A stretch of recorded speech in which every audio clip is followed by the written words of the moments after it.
রাধে রাধে বন্ধুরা, তোমরা সবাই কেমন আছো? আশা করি ভালো আছো, আমিও ভালো আছি। তো এখন বাজে 10টা, আমি এখনই আমার ব্লগটা শুরু করলাম। তো সকাল সকাল ঘুম থেকে উঠে সব কাজকর্ম সেরে রান্নাবাড়ি করে খাওয়া দাওয়া করে বেরিয়ে পড়ছি, যাব জলপাইগুড়িতে। তো জলপাইগুড়ি দিদির বাড়িতে, দিদির ছেলের ঘরে নাতির অন্নপ্রাশন। তো অন্নপ্রাশন যাব বলে রেডি হয়েছি।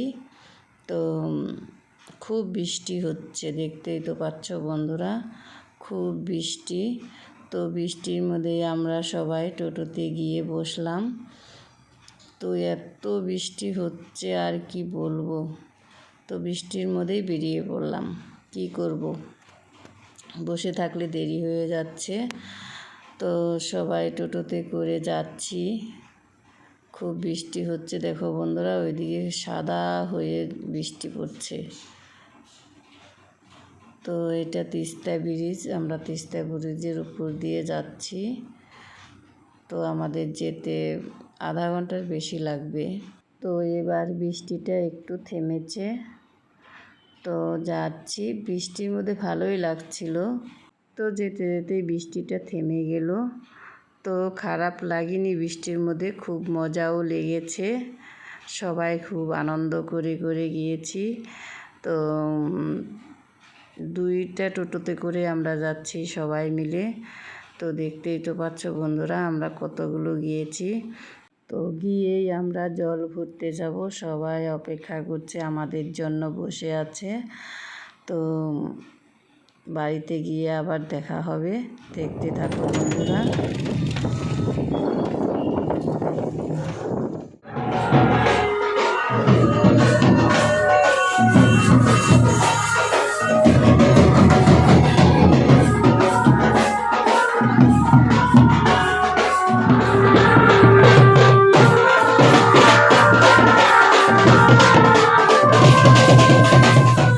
তো বন্ধুরা, জল ভরতে অনেক দূর যেতে হবে, দেখতেই তো পাচ্ছ। রাস্তা মনে হয় আর শেষ হচ্ছে না, অনেক দূর হেঁটে যেতে হয়েছে। বৃষ্টির পর আবার রোদও উঠেছিল, প্রচণ্ড রোদ।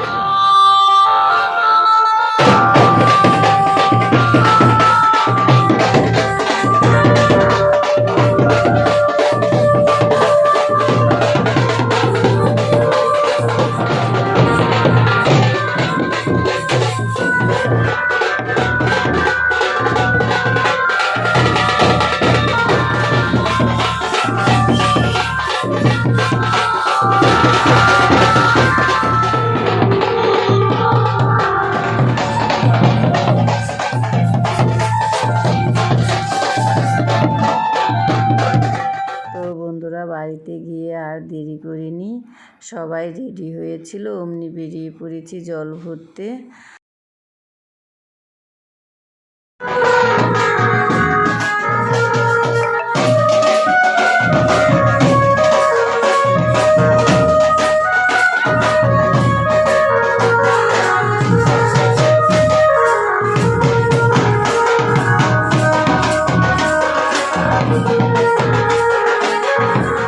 বৃষ্টির পর যে এত রোদ উঠবে মানে ভাবতেই পারিনি, আগে জানলে আমি জল ভরতে যেতামই না। এত রৌদ্র আর গরম, কি আর বলবো, সবাই ঘেমে টেমে একদম একাকার হয়ে গেছে। তো বন্ধুরা, জল ভরা হয়ে গেছে, বাড়ি চলে এসেছি। তো এবার স্নান করানোর জন্য রেডি করিয়েছে। তো এবার স্নান করানো হবে। তো সব কিছু রেডি করছে এদিকে। তো যতটুকুই পারি তোমাদের সাথে শেয়ার করব ভাবছি। সবটুকু তোমাদের সাথে শেয়ার করতে পারবো না, তার কারণ সবটুকু ভিডিও আমি করতে পারিনি, প্রচণ্ড গরম ছিল। তো স্নান করানো হয়ে গেছে, এদিকে কীর্তন হয়ে গেছে, ভোগ দেওয়া হয়ে গেছে। এবার সবাই প্রসাদ নিচ্ছে। তো আজকের মতো এই পর্যন্তই, টাটা, বাই বাই।